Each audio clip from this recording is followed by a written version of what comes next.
Alright, so upon a second playthrough, I realized that there was a whole page of character descriptions that I didn't know I could click on.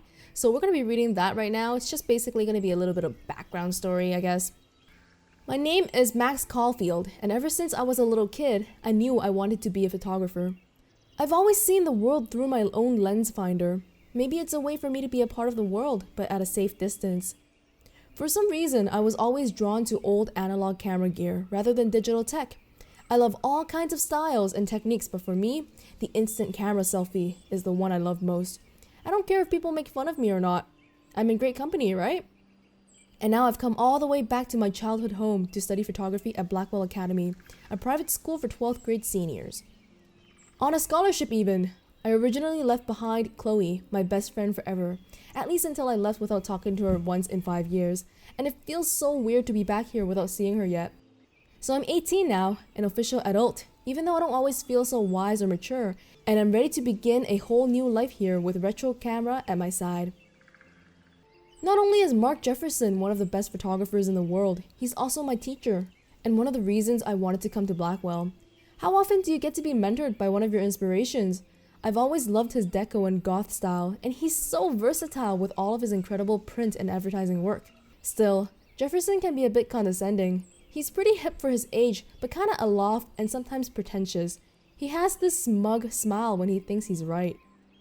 But I do think he's preparing us for how tough it is to be a full-time artist. He acts like he understands my work and obsession with analog images. He really wants me to enter a photo in this Everyday Hero contest, but I've done a good job of avoiding that. The winner gets to fly to San Francisco to represent Blackwell Academy and get national exposure. I like to think my work could be good enough to win, and I'm honored Jefferson even bugs me about the contest. I can't figure out where Principal Wells is coming from. For some reason, he seems to be suspicious of me at all times. Who knew I was that much trouble? He wanted to know why I was zoning out in the halls. I stuttered like a fool. He has so much power over my scholarship, I get uber nervous around him. I've seen him laughing with other teachers and students, so I know he must have a problem with me. He also seems a little stressed out. I would be too if I had to oversee Blackwell and all its drama. I thought I smelled alcohol on his breath, but that could have been his cologne, right? But I remember my first meeting in his office, and he was so nice and made me feel like I was becoming part of a special world.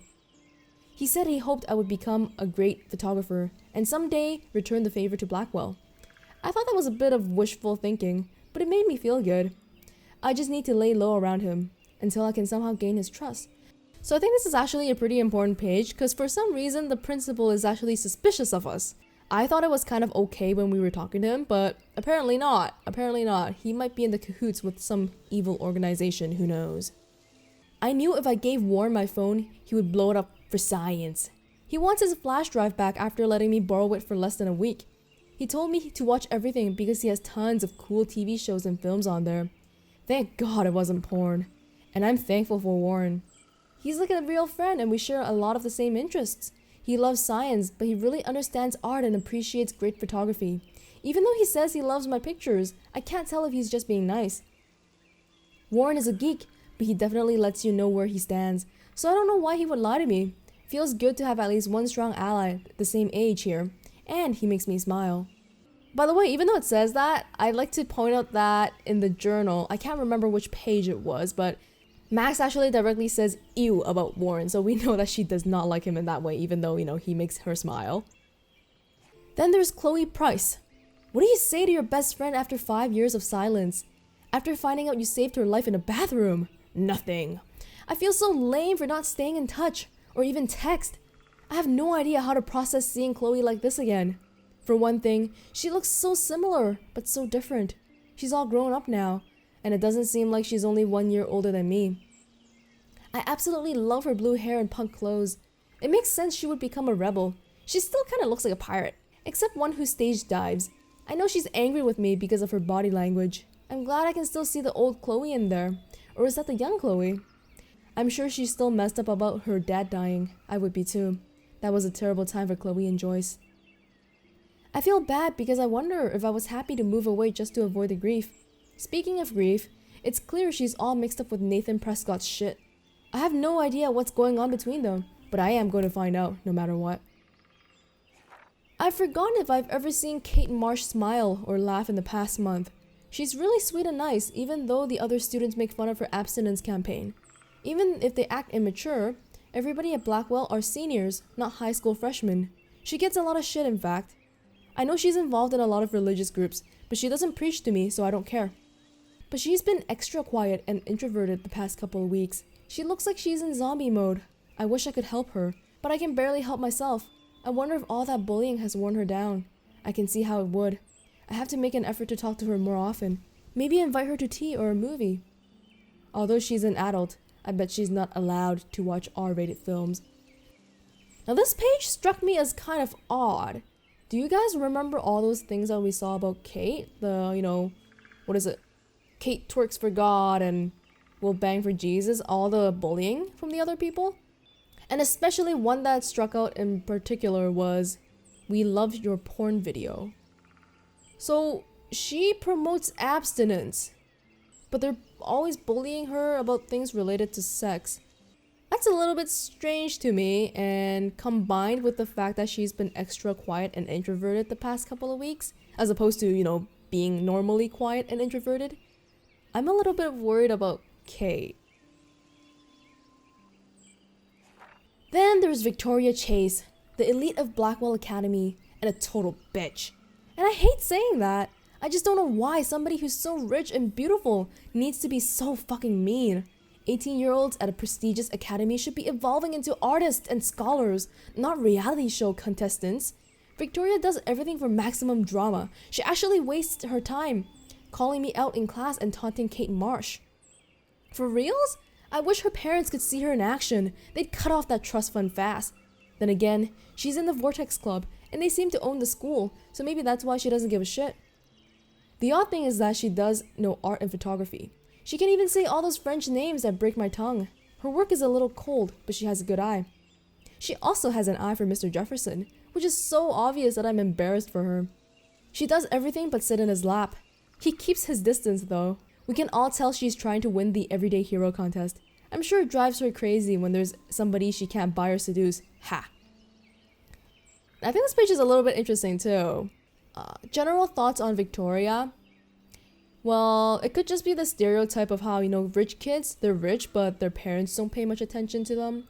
And I don't know, maybe having an eye for Mr. Jefferson, someone who's much older than her. Maybe that's some sort of father complex in play. I don't know, maybe I'm out of line for saying that. Just my speculations. Where is Rachel Amber? Even though Blackwell Academy feels so remote and tranquil, you still get sad reminders of reality, like missing person posters literally wallpapered all over campus. I already know her name through osmosis. I guess she was a popular student here and vanished 6 months ago. Rachel has a great picture on her missing person poster. She looks posed and pretty, like a model. Of course, I wonder who took the photo. Did she run away from home? I'd like to hope so. For her sake. It's so depressing, and I feel awful for her parents. What a shitty thing to go through. No matter how much Blackwell seems like a secret bubble of knowledge, you can't escape the real world. Well, after finishing the game, we know that Chloe took the photo. Just when I thought Victoria Chase would be the worst of my social problems, now I have to deal with Nathan Prescott.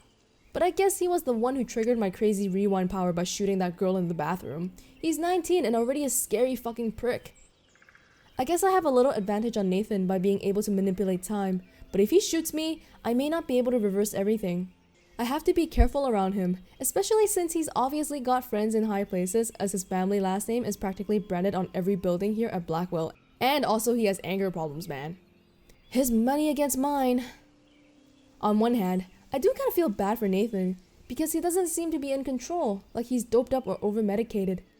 On the other, he's an asshole who nobody has called out, and he almost killed, / did kill, a girl on campus. Should I go straight to the police? What do I say about my rewind power? Like I'd say anything. I just have to watch my own back from now on. Oh, school days. Whoa, I swear that security guard is the biggest ass here. And that's saying a lot. He always treats everybody like they've committed a crime or they're about to commit one. He grilled me in the hall today and I thought he was going to arrest me. I don't know much about him, but I heard he was kicked out of the army or something. So of course, he would end up at Blackwell Academy in charge of security. Aren't you supposed to feel, I don't know, secure on campus? Bro dude swaggers everywhere with that badge and gun like he's looking to tase somebody. He would make a good photo portrait of authority though. Who does a guy like that marry? Oh, now we know. I feel sorry for his family. It would be like living in a barracks. Just another person I have to avoid at Blackwell. Collect them all. And that would be it for this. Yeah, there's 2 characters that I'm guessing will appear in later episodes, and these are all the characters that will be the main ones in our story of 5 episodes, I guess.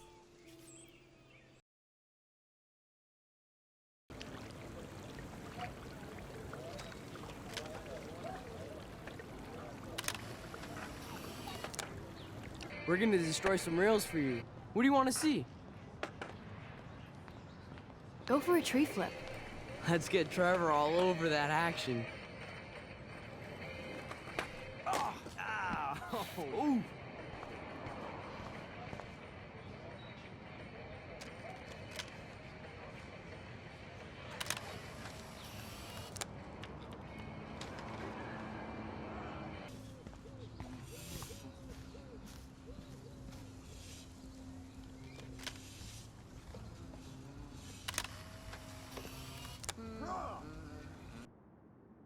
Let's play a little photo Tetris and leave Victoria a message. Let's move this here, and this one there. A pattern is emerging.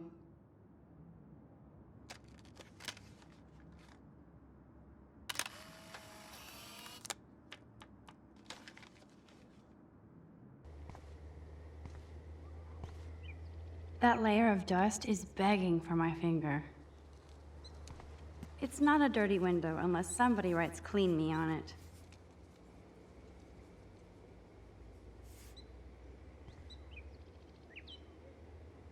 I could use this picture for a series on Arcadia Bay lots.